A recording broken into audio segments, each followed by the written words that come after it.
Hello everyone, welcome to my channel floor with જેની. આજે હું તમારી જોડે હાઈ પ્રોટીન નાસ્તાની રેસીપી લઈને આવી છું. પ્રોટીનથી ભરપૂર નાસ્તો થશે. લીલા વટાણા, મગની દાળના અપમ બનશે. નાનાથી લઈને મોટા બધાને ભાવશે. મસ્ત ટ્રાયવાળી રેસીપી છે, તો વિડીયોને છેલ્લે સુધી જોજો. આ અપમ બનાવવા માટે મેં 1 કપ મગની ફૂતરા વગરની દાળ લઈ લીધી હતી. તેને 3-4 વાર પાણીથી ધોઈ તેને 2 થી 3 કલાક પલાળવા મૂકી દેવાની છે. પલળી જાય પછી તેને મિક્સર જારમાં લઈ તેને ક્રશ કરી લેવાની છે. પાણી વગર જ ક્રશ થઈ જશે. સેજ આજકાલ હશે તો બી ચાલશે. પછી તેને એક બાઉલમાં લઈ લેવાની છે. પછી એ જ મિક્સર જારમાં 3/4 કપ લીલા ગ્રીન વટાણા લઈ લીધા હતા. કાચા વટાણા જે અત્યારે ફ્રેશ મળે છે ને તેમાં 1 લીલું મરચું અને એક આદુનું મોટું આદું મેં આવી રીતે કટ કરીને લઈ લીધું અને અડધો કપ લીલી કોથમીર મેં લઈ લીધી અને તેને બી પાણી વગર ક્રશ કરી લેવાનું. પછી જે મગની દાળનું ક્રશ કર્યું હતું ને તે જ ખીરમાં એ એડ કરી દેવાનું છે વટાણાને.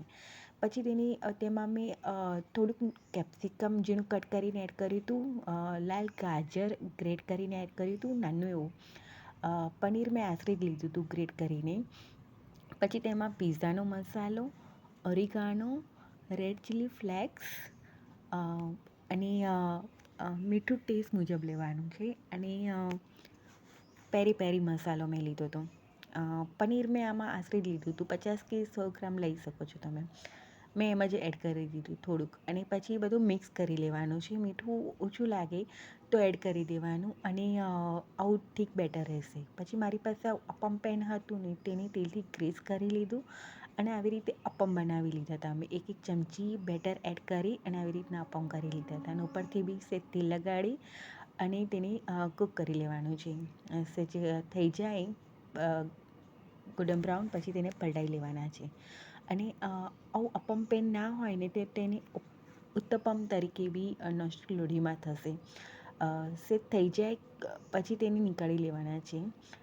આ અપમ ટેસ્ટમાં બહુ જ સરસ લાગે છે. તમને જ્યારે બી થોડીક બી ભૂખ લાગે ને ગમે તે સમયે તમે આ કરી શકો છો. બહુ જ ફાઇન રેસીપી છે. નાનાથી લઈને મોટા બધાને ભાવશે. પછી બીજી વાર બી મેં કરી લીધું હતું આવી રીતે અપમ અને પછી તેને નીકાળી લીધા હતા. મેં મારા છોકરાને લંચ બોક્સ માટે બી આ કરી શકો છો તમે અપમ. જો તોડીને બતાવ લાગે છે ને એકદમ સરસ. બહુ જ ફાઇન રેસીપી છે ને આને તમે સોસ, ચટણી, મેયોનીઝ ગમે તેની સાથે સર્વ કરી શકો છો અને એમ બી ખાશો તો બી સરસ લાગે છે. બહુ સરસ લાગે છે અપમ. તો એક વખત ચોક્કસથી ટ્રાય કરજો. તો કેવી લાગી આ રેસીપી, કેવો લાગ્યો આ વિડીયો? ગમે તો લાઈક સબસ્ક્રાઈબ કરવાનું ના ભૂલતા. Thank you for watching. મળીએ નેક્સ્ટ વિડીયોમાં. બાય.